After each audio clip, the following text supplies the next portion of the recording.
When I was in my wheelchair, I fumbled around for my half-covered face mask. Today was the day of an important interview with a reporter curious about my past, a past I had meticulously avoided discussing for years. My career as a famous book writer had always been centered around fantasy, imagination, and creativity. But the truth behind my life's work was far darker. Finally managing to secure the mask, I wheeled myself to the sitting room. Moments later, a knock echoed through the house. "Come in," I shouted. The door was always unlocked in the mornings, courtesy of my servant. The interviewer entered, taking a seat across from me. Polite small talk ensued before he leaned forward, eyes alight with curiosity. "I've read all your books," he began. "Your imagination is unparalleled, but you've never mentioned anything about your own life. I'm here to know what really happened to you." Taking a deep breath, I nodded. It was time. "You've read the stories. Now, let me tell you the truth. It all began when I managed to get a short leave from work. My job at the bank was a never-ending cycle of frustration. My manager, Steve, was a tyrant, always yelling, always pushing. If I had studied harder in college, I wouldn't have been under his thumb. But life didn't care about ifs. I had debts to pay, and quitting wasn't an option. Steve made sure of that. With a few days of freedom in hand, I decided to explore the abandoned building just outside my hometown. Rumors about it had circulated for years. People spoke of disappearances, ghostly sightings, and whispers in the night. I didn't care. I was so exhausted with life that I welcomed the idea of something, anything, happening to me. Armed with nothing but my phone, I set out. No flashlight, no emergency kit. The thought of venturing into darkness terrified me, but at that moment, fear felt irrelevant. I was ready to face whatever lay ahead. The journey to the building was uneventful, but as I approached, my steps faltered. The building loomed ahead, its shattered windows like empty eye sockets staring into my soul. Vines choked the crumbling walls, and an unnatural stillness hung in the air. I swallowed hard, reminding myself of my resolve. As I stepped through the creaking doorway, my phone buzzed. It was Steve. With a surge of frustration, I silenced it and plunged into the darkness. The first floor was a wasteland of decay. Blackened walls bore strange, vein-like patterns, and the air reeked of mold and rot. Animal droppings littered the floor. I wandered down the hallway, peeking into rooms. One, surprisingly clean, caught my eye. A small window allowed a sliver of light to filter in. I approached it, curious.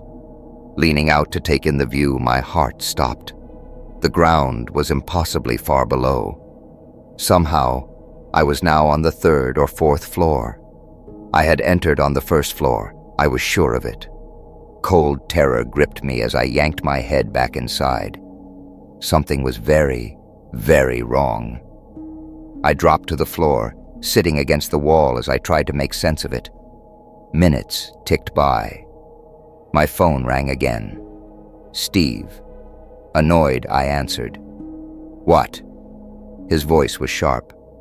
"I'm about to approve your debt request. Just come sign the documents." Then he hung up. A chill ran down my spine. That conversation had happened 2 years ago. I had applied for a debt extension back then, and Steve had called me with those exact words. Shaking, I checked my phone. But it wasn't my current phone. It was my old one, the same model I had used 2 years ago. My heart raced. Was I dreaming? Or had I traveled back in time? Hope stirred. If this was 2 years ago, I could stop myself from signing those documents. I could change everything. But first, I needed to get out of the building. I stood, determined, and headed for the exit. Except there was no exit, The staircase was gone. Every hallway I walked led me back to the same room with the small window. Desperate, I yelled for help, but my voice echoed into nothingness. My phone's clock read 5:45 p.m., yet the sky outside was dark as midnight. Steve called again. His tone was angry. "The bank's closed, but I'm waiting on the second floor. Get here now." My blood ran cold. "The second floor?" I muttered.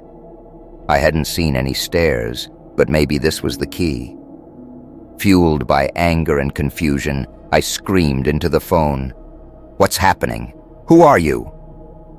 The line went dead. My frustration boiled over.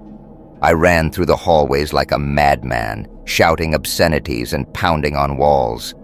Suddenly, I was back in the room with the window. The clock on my phone now read 4:50 p.m., the exact time I had first entered.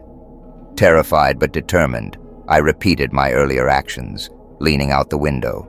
This time, I was on the ground floor. My new phone was back in my hand. Relieved, I stumbled outside, gasping for air. But the nightmare wasn't over. A sound like shattering glass drew my attention. A man lay on the ground, his legs twisted unnaturally, and his face bloodied. "Help me!" he screamed, writhing in agony. I froze. The man was me. The same clothes, the same face. My doppelganger stared at me with wild, pain-filled eyes. "Why did you come here?" he wailed. His voice was a mixture of anger and despair. Panic surged through me as I looked up at the building. A shadowy figure stood on the second floor watching us. The broken version of me sobbed. "It's him! He did this!" The figure vanished. My injured double's cries grew fainter, and I took a step back. But before I could flee, the shadow appeared in front of me. My breath caught as I finally saw its face. It was Steve. His features were distorted, his eyes hollow and glowing faintly. "Am I really that bad?" he asked, his voice a haunting echo. "Did you hate me so much?" I couldn't move. Steve knelt, his expression shifting to one of sorrow. "I cared about you. I wanted to help you." "You're not Steve!" I screamed. "Who the hell are you?" His face went blank. "You have 2 lives, he said, dropping a dagger at my feet. "Choose the one you want. Kill the other." He vanished. The air grew deathly silent. I stood there, trembling, as my injured double whimpered on the ground. The dagger gleamed in the moonlight. My other self looked at me, his eyes pleading. "What are you going to do?" he whispered. I picked up the dagger, my hands shaking. My mind raced. If I killed him, would I escape this nightmare? But if I let him live, what would happen to me? The choices blurred together, and I realized the truth. This wasn't about Steve. It wasn't about my job or my debts. This was about me. The hatred, the anger, the self-loathing, all of it had brought me here. I looked into my double's eyes and made my decision.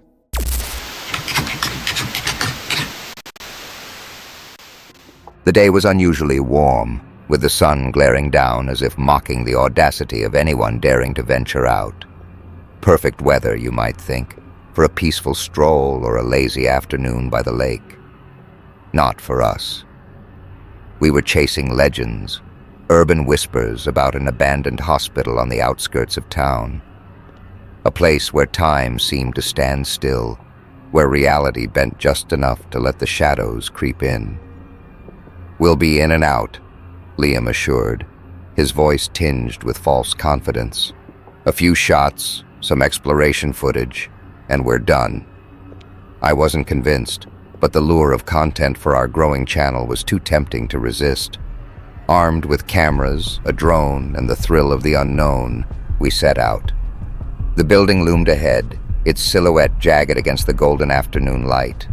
It was a hulking mass of peeling paint, shattered windows, and rusted fire escapes that twisted like veins up its sides. As we approached, the air changed. It wasn't just warm anymore. It was heavy, oppressive. The kind of atmosphere that sinks into your skin and whispers that you don't belong here. Inside, the hospital was worse than expected. The floor was littered with debris, old charts, broken glass, and faded photographs of people who might have once walked these halls. "Look at this," Claire said, picking up a photograph from the floor. It showed a group of nurses, their faces blurred, as if the image had tried to erase itself over time. A chill ran down my spine despite the heat. "Let's head upstairs," Liam said, eager to move on. We climbed the stairs, each step groaning under our weight. The second floor was eerily intact, as if someone had preserved it. Beds were made, medical equipment stood covered in dust, and a faint antiseptic smell lingered in the air. That's when we noticed the doors. Every single one had scratch marks near the handle, deep grooves that no human fingernails could have made. "This feels wrong," Claire whispered. She wasn't wrong. There was a tangible sense of being watched, of eyes following us from the cracks in the walls and the gaps in the ceiling. We tried to shake it off and continued filming. Then the sound started. It was faint at first, a soft tapping. We froze, straining our ears. It grew louder, echoing through the empty halls, coming from everywhere and nowhere at once. "It's probably just a rat," Liam said, though his face betrayed his nerves. We pressed on, but the tapping followed, growing more insistent, almost deliberate. We reached what seemed to be the ICU ward. The doors were all shut, except one, which hung slightly ajar. Against every ounce of better judgment, we pushed it open. Inside, the room was empty, save for a single wheelchair that faced the window. As we approached, the wheelchair moved. Not a slow creak, but a violent lurch, as if shoved by an invisible hand. We bolted. Adrenaline coursed through us as we ran down the hall, back toward the staircase. But when we reached it, something was wrong. The stairwell was gone. In its place was a solid wall, as if the building itself had shifted, trapping us inside. This doesn't make sense," Claire stammered. "Keep moving," I urged. "There has to be another way out." We doubled back and found ourselves in a new hallway, one that hadn't been there moments ago. It was narrower, the walls closing in like the building was alive and breathing. The tapping sound returned, now accompanied by faint whispers. "Turn around," a voice hissed, close enough to make me flinch. But when I spun, there was no one there. We stumbled into what appeared to be an operating room. The surgical table in the center was pristine, a stark contrast to the decay around it. Tools lay neatly arranged, and a single light flickered overhead. That's when the temperature plummeted. Our breath fogged the air as a low hum filled the room. The surgical tools began to vibrate, clinking against the table. Then, as if an unseen force had gripped them, they lifted into the air and hurled toward us. We ducked, the instruments embedding themselves in the walls with terrifying precision. A shadow shifted in the corner, darker than the room itself. It grew, taking on a form that was both human and inhuman. Its movements were jerky, unnatural as it stepped forward. "You shouldn't be here," it rasped. Panic set in. We fled the operating room, the shadow's rasping breaths echoing behind us. The hallways twisted and morphed as we ran, the building reshaping itself to trap us. Doors that had been open were now sealed shut, and new paths appeared where none had existed. Finally, we burst into what seemed to be the main lobby. Relief flooded us until we saw the exit. It was there, but something was standing in front of it. The figure was tall, its face hidden under a wide-brimmed hat. Its presence was suffocating. Its gaze felt like daggers. Liam stepped forward, trying to reason with it. "We're leaving. We didn't mean to disturb anything." The figure raised a hand and snapped its fingers. Suddenly, the walls around us were alive with images. They showed us entering the building. Then they showed others, groups like ours, drawn by curiosity, only to vanish without a trace. "No one leaves," the figure whispered. Its voice wasn't one, but many, layered and haunting. We turned to run, but the doors behind us slammed shut. The last thing I remember was the floor beneath us opening, a black void swallowing us whole. When I woke up, I was outside, lying in the dirt. The building was gone, replaced by an empty lot, but on my wrist was a hospital bracelet, my name scrawled across it in red. To this day, I'm not sure if what happened was real, but every now and then, I catch a faint tapping sound following me, no matter where I go.